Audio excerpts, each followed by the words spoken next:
Your ability to know and quantify just how unpopular Donald Trump actually is might soon become a little bit more uncertain, a little bit more dicey, because one of the most crucial and respected pollsters, Gallup, just announced that after nearly a century of tracking presidential approval and the approval of other politicians as well, yet they're just done with that. And coincidentally, they're announcing that as Donald Trump hits the lowest numbers he's ever had, and coincidentally, they're doing it within just a few weeks of Donald Trump threatening to sue pollsters that report bad numbers for him.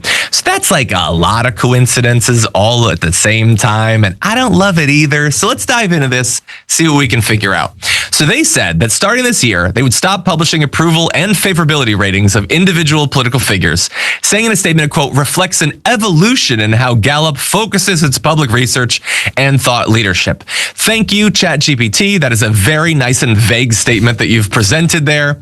The company did not explain why it no longer considers the president, like the leader of the free world's approval rating, as like an important issue that shapes people's lives. They just didn't actually say anything about that. Now, we do know that his most recent numbers in Gallup are at 36%. It's among the lowest any president has ever had. It's not literally the lowest in Donald Trump's defense. Harry Truman, Richard Nixon, George W. Bush, they scored in the 20s towards the ends of their terms. So it can get worse. Maybe it will get worse. We'll see. We just won't have the numbers from them. And I do want to remind everyone of the multiple times that Donald Trump has threatened to sue pollsters. So there was this True Social post. This was about 3 weeks ago, saying the Times Siena poll, it's always tremendously negative.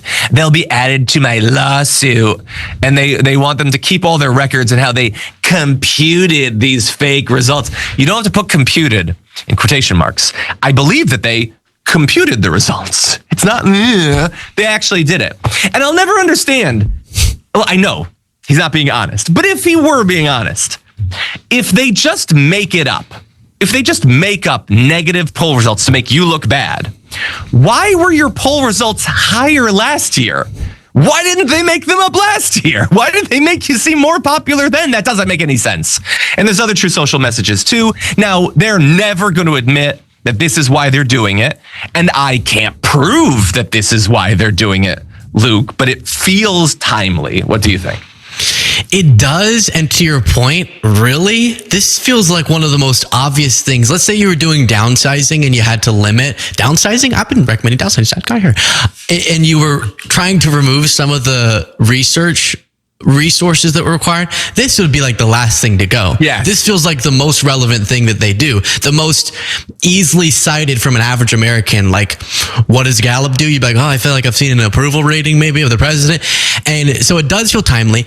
And just, I just was on Piers Morgan's show yesterday and it hasn't come out yet. But one of the things that caused me to kind of lose my cool was that we spent 30 minutes talking about should athletes be speaking out about politics or should they not, and like nothing productive. And then towards the end, Piers was like, we have a little bit more time. Let's talk about, and John, just a little trivia. Can you guess which topic you want to talk about next? Is it trans people? Trans athletes. You're right. There it is. And so I wasn't there for the record. No, he doesn't know. It's not out yet. And so I kind of lost it because even looking at this, as you were referencing the lawsuits, you think about this unprecedented, aside from Gallup, whether this was influenced by Trump or not, it is a reminder as you go through the reasons why it might not be a coincidence of the brazen authoritarianism of Trump. This story kind of went underreported, but a grand jury, which this is pretty hard to do, not a single grand juror was willing to approve of charges against Democratic lawmakers who reminded military members of what is already the law, which is they aren't supposed to follow illegal orders.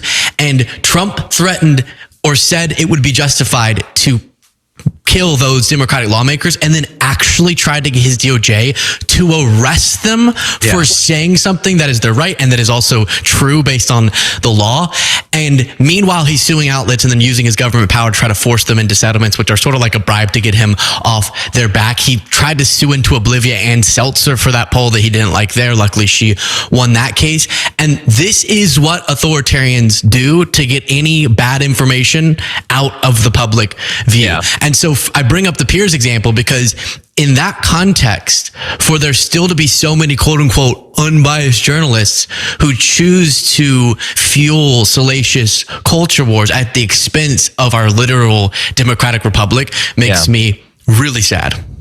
Yeah, no, it's a great point. I'm a little bit torn because generally, like ideologically, based on my makeup, I think that everybody should be able to talk about politics, including athletes.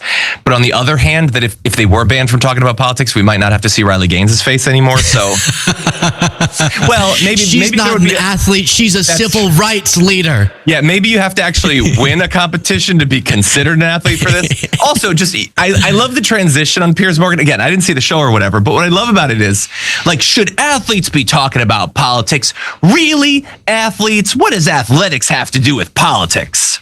Okay, let's now transition to, we're going to be banning some athletes based on their gender identity. We're going to take them down, hunt them down. Like, oh, so it is political. So maybe they should have a perspective on this stuff. Piers Morgan. Anyway. Okay. Well, it's a final point on this. Great that, so you're going to cut something and it's going to be the one thing people want out of Gallup. Yesterday on the show, we reported on a different thing that Gallup covers, which is like people's estimation of how optimistic they are about the future. And that's useful. I like having that. But you can cut that before the approval rating thing. Like, that's, I think, a way more peripheral issue.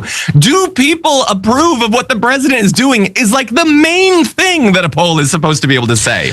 And for some reason, they're going to be cutting that one. Final thoughts. Just to add, too, in terms of a dystopian future we're headed towards, and when I say some of these things, it's about aligning so that we understand the logic, the actions of the Trump administration with the authoritarian playbook. It's not to say they're going to accomplish all the things that I'll list off as frightening efforts, but why logically would a leader, would a president want people to not report on their approval? It's not like we won't see in free and fair elections the manifestation of those bad numbers. So normally you would want the numbers to be known so that then you could campaign accordingly. The only reason in my mind that you would not want accurate polling is because you also don't want accurate elections and you don't believe that they will be in the future.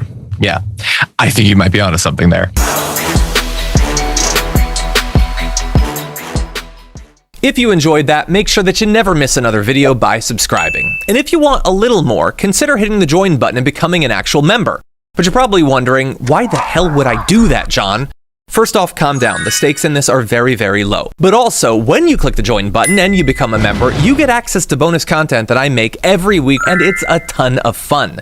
You get access to tons of custom emojis and more besides that. By the way, if you join at Tier 3, you even get access to a monthly member hangout with myself and other awesome people, and we always have a great time. By the way, you'll get all that going forward, but you also unlock years of the back catalog. That is literally 100 or more bonus clips, top 10 lists, debates, and more.